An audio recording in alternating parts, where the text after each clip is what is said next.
What's up, guys? My name is Ewok, head coach from RRQ Valorant, and today we're going to look at some maps. We're going to see which ones we go for first pick, which are solid, which are meh, and the trash list where we're just going to permaban it.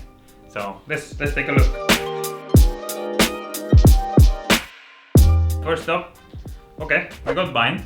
I don't feel like they made enough changes to this map. The TP definitely being closer to the showers is much better. It creates for a little bit more fighting around the map. So I think it's a little bit more fast-paced, a little bit more active now. From a coach perspective, I feel like the meta didn't change too much. The chamber's gonna kind of come back to it. You already see it, and the raise is still really good. The sky is still really good. We tried something new. We tried to play the Sova a little bit, but it didn't really work for us. So for bind, I think I'll go put it in meh. And then split, some changes to split, right? It's a little bit more, I feel like, a little bit easier for the attackers now. They have more angles where they can peek, especially in the A main. A little bit better. The double duelist comp, really good on this map, really been dominating on this map recently.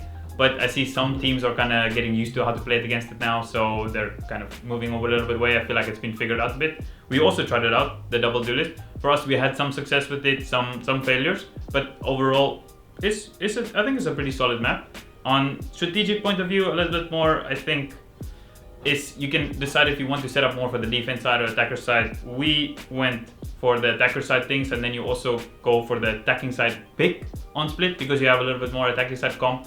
And you get as many as you can. You try and get that 8-4 and whatever. So for split, I think we'll put it in solid. For our team, it's probably down here, but strategically, I think I'll put it here. Next up, Breeze.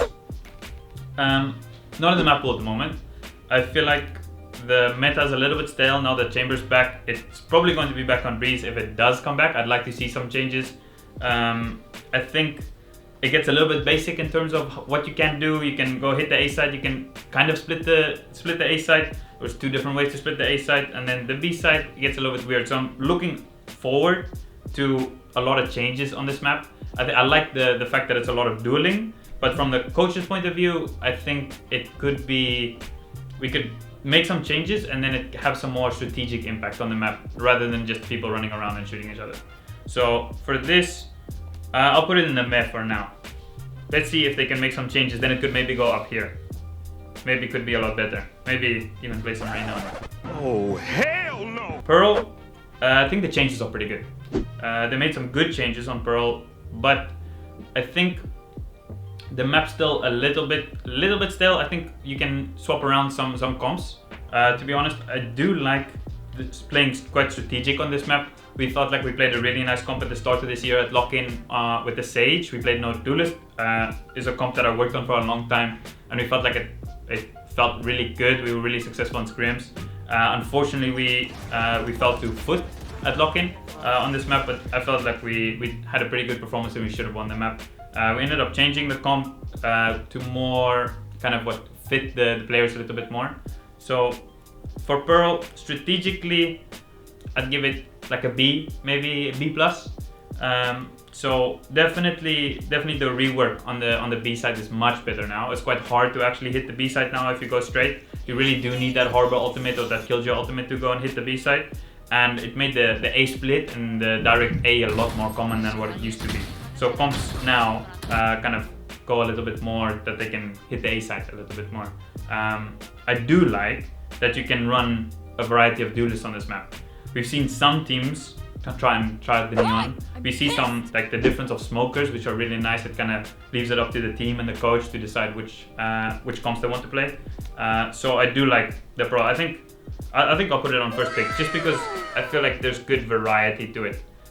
Even though it gets a little bit stale at times, it definitely did get stale before the changes, but I think it's much better now. And then Lotus. All right, so Lotus we have quite a lot of history with. I've had a lot of questions over the season.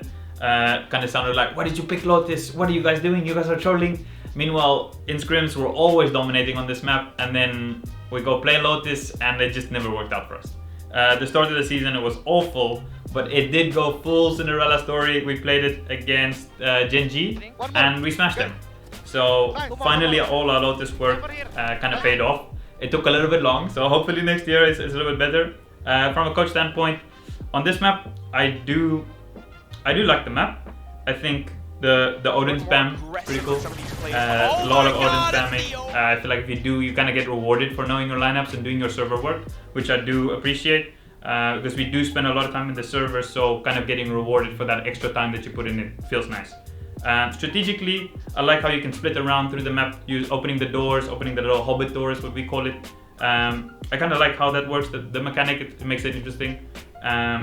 So I think for Lotus, well, I'll put it at solid. I do like this map. Alright, Haven, our baby. Alright, so I feel like this map, we've been really dominant throughout this year. I still believe that we're the best team in Pacific on Haven. So I don't even know what to say. That's the first pick for sure in my book. Strategically, I think it's nice how you can just go and hit the C every round if they don't have a good C defense. And the moment when they have to play a little bit harder on the C, like a harder anchor on the C, just go hit A. Right, so but then you kind of work with the psychological. Once they know that you can hit straight, you kind of slow it down. You cut the rotations off at B. Right, it's a really good map. I feel like strategically we have it really figured out. I feel like I have a good idea of how the map should be played. So it's something I really enjoyed. I'm not going to give too much away because you'll maybe see a little bit more of it next year as well. All right, Ascent. I've heard some rumors that Ascent and Haven, it might be one of the two that might be leaving the map pool as of next season. So I still think it's a nice map. It's a very, the other FPS that won't be mentioned is quite similar to some of the maps there, I would say. I do like that you can go for your different options between your mid control, your A main control, and your B main control.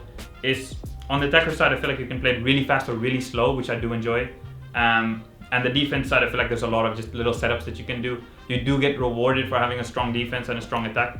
And I feel like if you do have strong fundamentals and good teamwork, you should be pretty good on this map.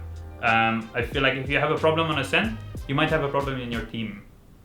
So Ascent, I'll put it at solid. Oh, okay. The dreaded icebox. Right, not a fan. I'm super happy that it's out. I feel like it's very one-dimensional. You kind of just go. So we've tried a lot of different comps on this map. I've tried with previous teams. I've tried a lot of different comps. I tried to make it as complicated as possible in a way where I feel like we can just be strategically better than the other team. And turns out, you know what's better? Rushing A, right? So just pick a comp that can rush A and just go rush A every single time. Wait, can I rip this? Let me not rip it. It might come back. So let's give it. I'll even put it on here. No, okay. So permanent ban, not a fan. Icebox. Fracture. Interesting map. I do feel like you need to have really strong protocols on this map. Very protocol heavy map because of how far the rotation is for you, and if you're not finding active information, it is quite a tough map to play. That's why I feel like the sky worked really well for us when we played it. It's really important to get enough information, as I said earlier, on this map. So you can do a lot of fighting, but then once on your defense side, so your attack side, you can kind of just rush A, rush B. You can do a lot of rushes because the defense side are really split between the two sides. They need to see which one they're going to heavy side. They're going to 4-1, maybe take a bigger gamble, or they're going to 3-2. And then it's your job as the attackers to make sure that you're trying to hit that side that has the less players on it. So for Fracture, as I said, on the attack side, you can kind of just go hit fast. The defense side gets a little bit weird because you can't play a comp that just wants to fight, because you might go and press aggro somewhere else and they just go hit behind you, right? The moment you go pushing forward through RRQ, you push B main, you push A main, and there's one player there and he says, all right guys, 3 guys pushed, and they're just gonna push dish, right? You go push A main, they push dish. So you kind of get a little bit punished for being too aggressive. But if sometimes the gamble does pay off, so you have to gamble a little bit on this map. But I feel like it's just protocols on this map, because you need to know how to retake. And I feel like you need to be quite fluent as well in the retake. You can't be too obvious. You can't always be taking through A main first. You need to be mixing that up on this map. So for this map, I'll put it at meh, just because the comps are not too varied on this map. I would say. I think it could be a little bit. I think we could get a couple more changes And then we see, once I see a little bit more, some teams don't play the neon. I really like the neon on this map. So maybe some more changes to this map, then it could go up in this list. All right, so if we look at that, we got Pearl and Haven as the first pick. Seems pretty legit. I'm not sure if you guys would agree with my list. Some of these things I feel like is very just personal opinion, how I see the map, and kind of my experience also with RRQ for the last year, how we like to play it and kind of how our results went. So yeah, I think this is my list.